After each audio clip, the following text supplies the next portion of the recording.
C'est mon tout premier road trip. 2000 miles 10 États en 4 jours.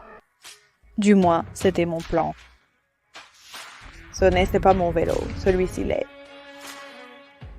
Je n'avais jamais fait de vélo aussi grand avant ce voyage. Pour comprendre mes motivations, revenons en arrière. Il y a 5 ans, malgré mon éducation et les attentes de mes amis et de ma famille, me retrouvant épuisée et frustrée après avoir fait pendant si longtemps tout ce que je pensais devoir faire, j'ai décidé d'apprendre à faire de la moto. Je n'en avais jamais assez. Mais, avec des factures à payer, les week-ends et plus tard, quand j'étais plus à l'aise, la moto est devenue mon échappatoire. Après être passée à temps plein avec mon contenu moto cette année, mais en me retrouvant quand même souvent derrière un bureau, sans expérience et avec bien plus qu'une simple excursion d'une journée, j'ai décidé que j'avais juste besoin de partir seule et de rouler. J'ai planifié un voyage de 3200 km tout le long de la côte Est pour rendre visite à de vieux amis que je n'avais pas vus depuis longtemps et à de nouveaux amis que vous connaissez probablement déjà. Ah oui, et il me fallait une moto pour le faire. Ma moto était bloquée à l'atelier à cause de la pandémie et de toute façon, elle n'est pas adaptée aux longs trajets. J'avais besoin d'une selle plus confortable, d'une bonne protection contre le vent et de pouvoir transporter beaucoup d'affaires si nécessaire. J'ai un peu laissé tomber et je n'ai commencé à chercher une moto que 10 jours avant le voyage, en envoyant des emails à mes contacts et en cherchant sur ReaderShare.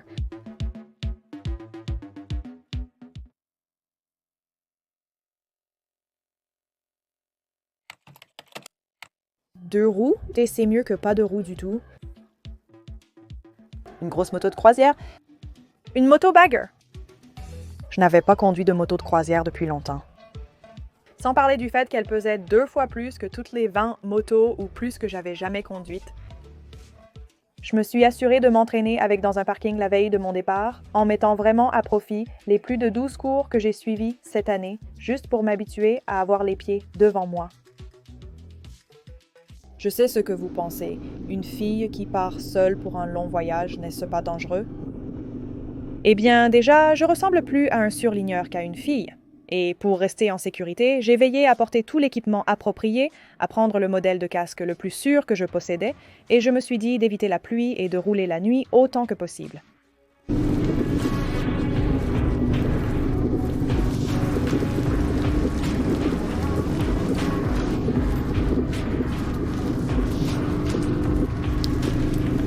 Ou d'être prudente si jamais je me retrouvais coincée dedans, ce qui m'est arrivé souvent.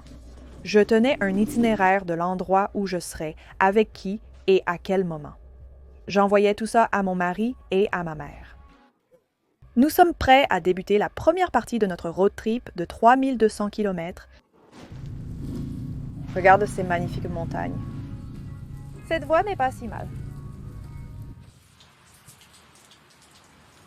Et Rachel, le système de positionnement global dit que j'arriverai vers 20 heures. Oh mon Dieu. Elles sont mouillées et imbibées d'eau. Quelle en est la raison?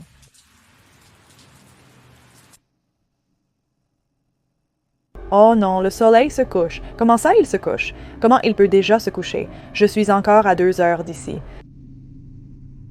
Merde. Bon, il est temps de chercher un hôtel. Il n'y a rien d'autre que l'hôtel California ici, mais j'ai mal à la tête. Je suis fatiguée. Je ne vois rien, je suis désespérée.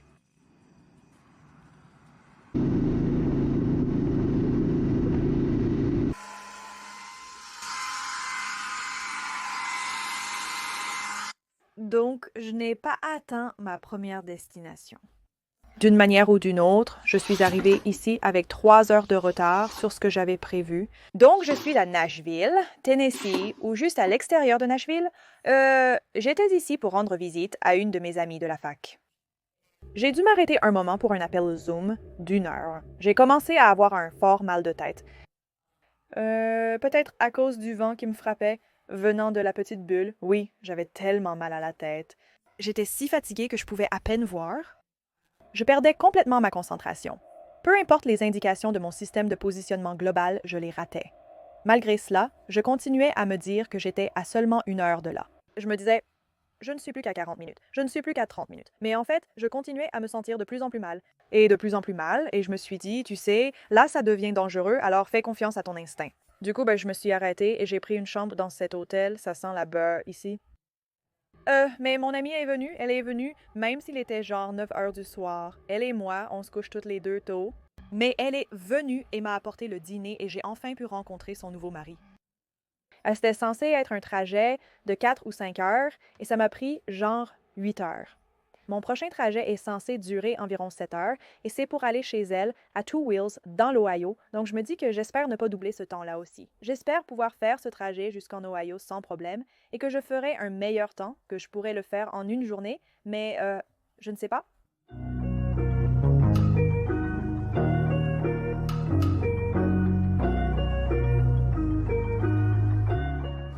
Oh là là, rien de tel que de commencer la journée sous la pluie avec des gants mouillés. Je crois que j'ai grillé ce sèche-cheveux. Il s'est juste arrêté de fonctionner.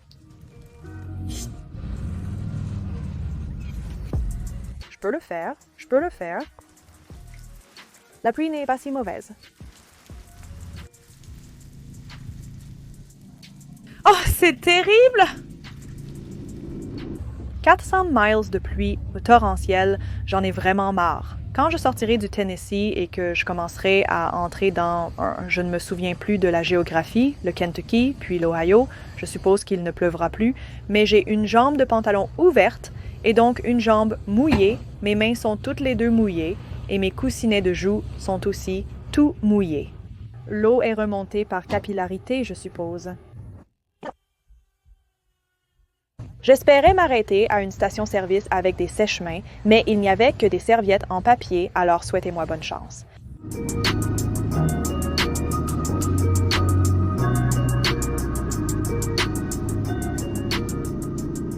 Je pense que je vais y arriver. Je roule sous la pluie depuis 7 heures. Oh. Je ne vais pas y arriver.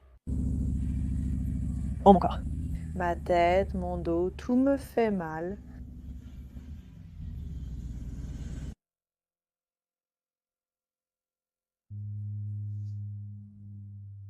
Donc, j'ai raté la destination numéro 2 de juste quelques heures. Il a tellement plu. Hier, il a plu pendant tout le trajet, 7 heures de pluie. En fait, il y avait de petits endroits où la pluie s'arrêtait, mais le ciel était couvert et je savais qu'il allait pleuvoir à nouveau à tout moment. Donc, je n'ai pas enlevé mon équipement. Il a tellement plu que mon équipement de pluie a fini par ne plus fonctionner. L'eau est rentrée dans ma combinaison une pièce, et mon pantalon était mouillé, et mes gants imperméables que j'avais testés pour le défi de conduite sous la pluie, qui avait très bien fonctionné à ce moment-là. Parce que je n'avais roulé sous la pluie que pendant environ 30 minutes, ils étaient trempés. Ils sont en train de sécher en ce moment. J'espère qu'ils vont sécher à l'intérieur, mais ils dégoulinaient littéralement d'eau, donc je vais peut-être juste mettre un sèche-cheveux à l'intérieur. Mais mon mal de tête ne passe vraiment pas. Hier, mon plan était d'aller chez Jess, de passer la nuit chez elle, mais j'étais à 3 heures de route à 7 heures du soir et je n'avais pas du tout envie de rouler dans le noir, en plus sous la pluie, donc je me suis arrêtée dans un autre hôtel. Mais maintenant, je ne suis plus qu'à 2 heures de Jess sur l'autoroute et aujourd'hui, je vais y aller tranquillement. Je vais prendre les petites routes. Ce sera beaucoup plus agréable parce que on se prend quand même pas mal de vent sur la Harley, même si elle a des carénages très larges. La bulle est assez courte, donc on se prend quand même des rafales. Je ne sais pas ce que je pensais en roulant 5 jours d'affilée pendant 6 ou 7 heures. Donc, jour numéro 3.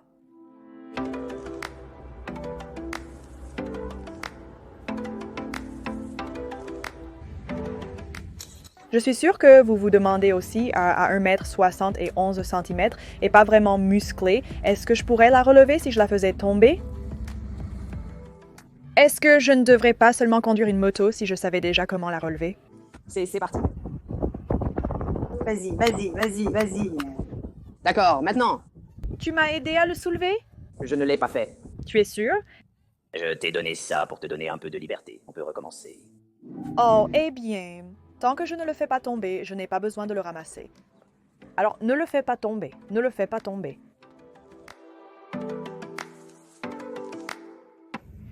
Ouh!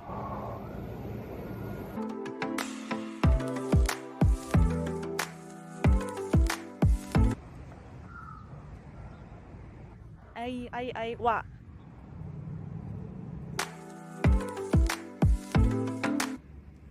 Fini. Qui est le patron? C'est moi la patronne.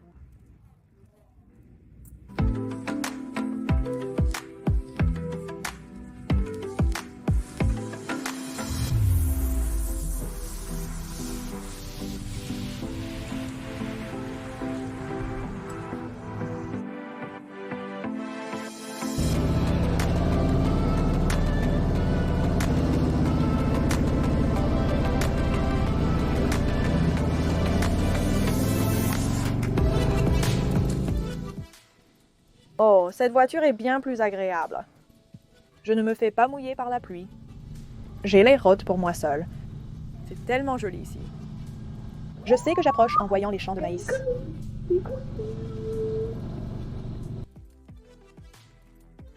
Youpi!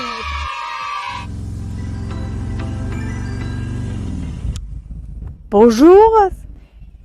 Comment ça va? Elle vient du sud de l'Ohio, du Kentucky ce matin. Donc elle est ici, youpi. C'était une bien meilleure balade aujourd'hui que les 2 derniers jours. Est-ce que ton allée fait le tour? Oui, c'est le cas. Ah, tant mieux parce que je ne sais pas comment faire demi-tour avec ça. Non, oui, pareil, oh mon Dieu. J'ai évité ça comme la peste. La pluie a été horrible. Je sais. Affreux, affreux. Oh, merci. Voilà, j'étais... Les 2 derniers jours, j'ai, d'une manière ou d'une autre, ajouté environ 3 heures à tout le voyage. Tu te souviens quand j'ai dit d'ajouter environ 2 heures à ce que dit ton système de positionnement global? Oui. Oui. Mon mari construit actuellement un abri derrière. Quoi? Oui, tu veux le voir? Oui. Je regarde aussi ta chaîne. Je l'adore. J'ai complètement oublié que ton siège était mouillé. Je me demande pourquoi je suis mouillée. Ah, le siège. Désolée de ne pas t'avoir prévenu pour ça. Relaxons un peu, ok? Wow. Je l'ai allumé différemment. Regarde-la. Chérie. Oh, regarde cette garniture de perles. Non, c'est tellement joli. Est-ce que cette flèche est nouvelle? Oui, je viens de l'ajouter récemment pour embellir l'apparence. Yip, yip.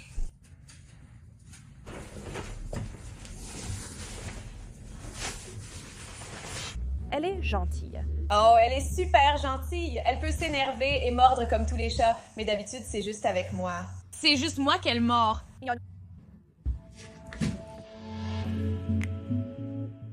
Mes amis venaient chez moi et si je passais une mauvaise journée, je vérifiais si j'étais déjà une youtubeuse célèbre.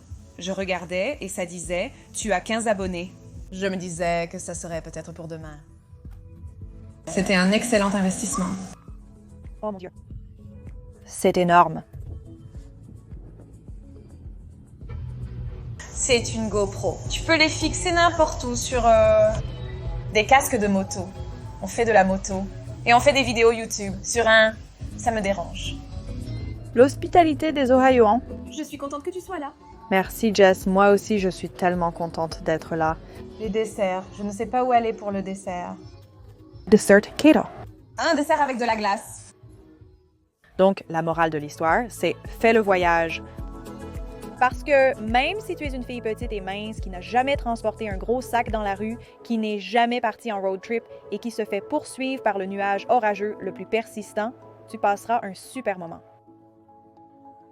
1000 km parcourus, encore 1000 devant. Prochain arrêt? Loli et Revzilla en Pennsylvanie.